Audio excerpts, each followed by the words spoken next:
मेदूवडा खायला सगळ्यांना आवडतं बरोबर. का त्याचं जे बॅटर असतं ते फक्त बनवणं साऊथच्या लोकांना बरोबर जमतं. साऊथ म्हणजे मद्रास, केरला, कर्नाटक आणि आंध्र साईडचं लोक. खरं मेदूवड्याची जो पूर्ण भारतात काय इव्हन भारताच्या बाहेर पण सगळ्यांना खूप आवडतात.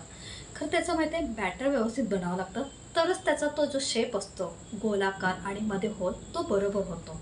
त्याशिवाय त्याची मजा येत नाही. तर तुम्हाला माहिती आहे का एक कंपनी आहे वडा बॅटर नावाची. त्याने आपलं असं पॅकेजिंग केलं आहे ना की त्या पॅकेजिंगमध्ये जे पीठ पण आहे म्हणजे ते बॅटर पण आहे मेदूवड्याचा आणि तो त्या पॅकेटमधून मेदूचं बॅटर बाहेर पडताना तो बरोबर गोल आकाराने बरोबर बाहेर पडणार आणि त्याच्या शेपच्या आकाराने बाहेर पडणार. म्हणजे ते हाताने करायचं पण काही आपल्याला त्याचा त्रास नाही आहे. समजलं का. वडा बॅटर नावाच्या कंपनीने अशाच प्रकारे त्याचं पॅकेजिंग बनवलं आहे. बरं ते पॅकेजिंग छोटं आहे खरं ते बरोबर वड्याच्या आकारामध्ये ते भेटणार. म्हणजे आपल्याला म्हणजे बरेच त्या वड्याचा आकार नाही करता आलं बॅटर चुकलं तरी आपण हे पॅकेजिंग वापरून बरोबर वडा त्या आकाराचा आपण करू शकतो. आहे ना काहीतरी वेगळी युनिक पद्धत. तर अशाच वेगळ्या माहितीसाठी चॅनल लाईक शेअर आणि सबस्क्राईब करा.